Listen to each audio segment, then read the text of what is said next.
Video Phantom! Scary stories! Before we begin, please make sure you visit our Video Phantoms website every day and check out all of the new content and cool stuff we have for you over there. Also, make sure you subscribe to the channel so you won't miss whenever we upload next. With that being said, let's grab your popcorn and enjoy the video. You're watching Weird Creatures story number 3, The Lurker in the Walls. When I first moved into the old Victorian house, I was captivated by its charm. The creaky wooden floors, the high ceilings, and the ornate crown molding spoke of a bygone era. It was a house with history, and I could almost feel the echoes of the past in every room. But as the days turned into weeks, I began to notice something unsettling. It started with small, almost imperceptible noises, a faint scratching sound coming from the walls at night. I brushed it off as the house settling or perhaps a mouse in the walls. After all, the house was old, and old houses make noise. But the scratching grew louder, more persistent, until it became impossible to ignore. One night, as I lay in bed, I heard it again, scratching, but now it was accompanied by a soft, rhythmic tapping. The sound was coming from inside the wall right next to my bed. I sat up, heart pounding, and pressed my ear against the wall. The tapping was slow and deliberate, like someone was knocking from the other side. A shiver ran down my spine. It was late, and I was alone in the house.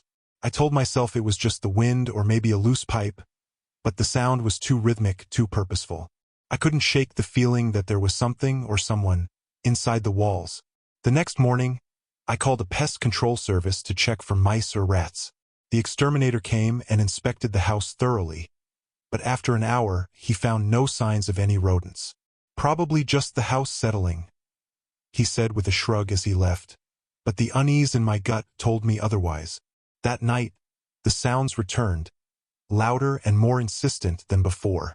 The scratching was frantic, as if something was desperately trying to get out. I lay in bed, wide-eyed and terrified, unable to move. The tapping started again, this time faster, more urgent, and then a voice. It was faint, barely a whisper, but I heard it clearly. It was coming from inside the wall, a raspy, pleading voice that sent a chill through my entire body. "Help me," it whispered over and over again. "Please help me." Panic set in. I jumped out of bed, grabbed my phone, and dialed the police. They arrived within minutes, but by then, the house was silent again.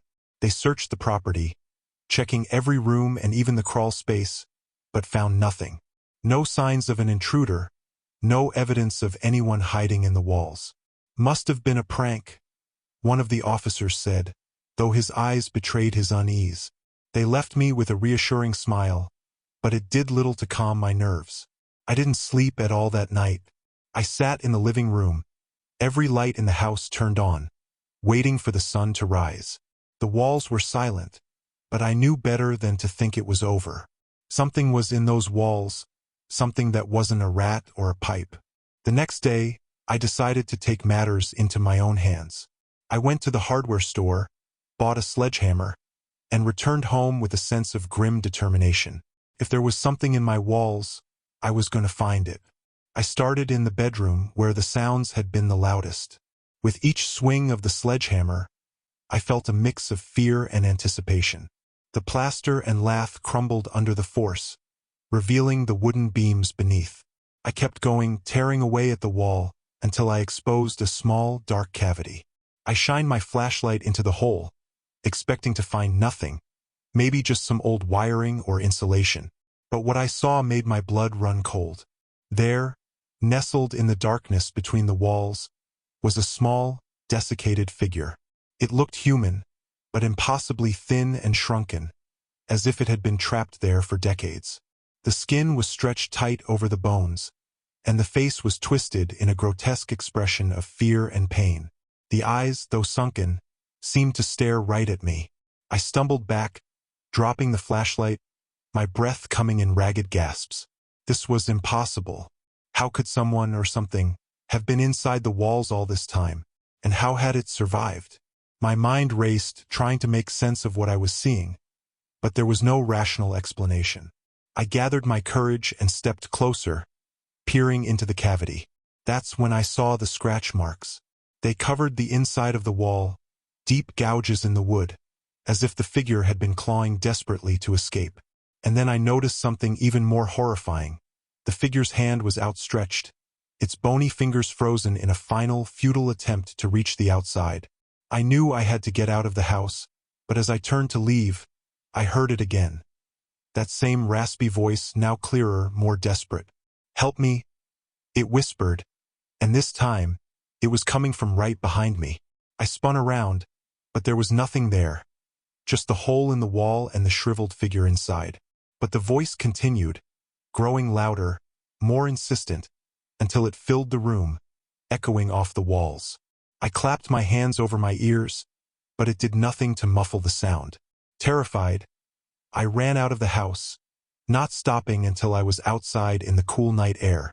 I stood there, panting, my heart racing, staring up at the darkened windows of the house. The voice had stopped, but I could still hear it in my mind, that pleading, desperate whisper. I called the police again, but this time, I didn't wait for them to arrive.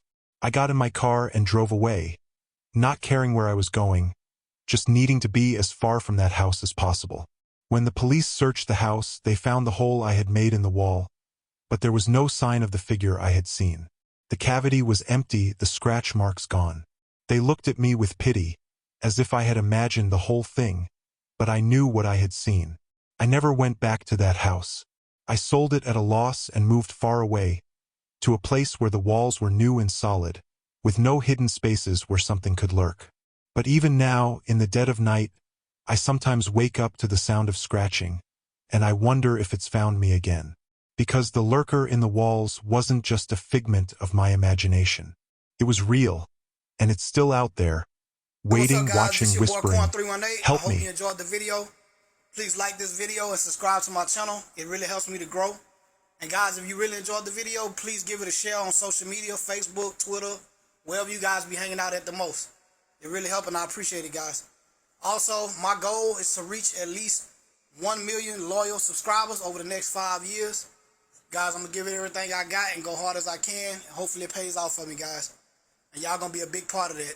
And as I grow, you guys will be rewarded for a lot of stuff for helping me participating.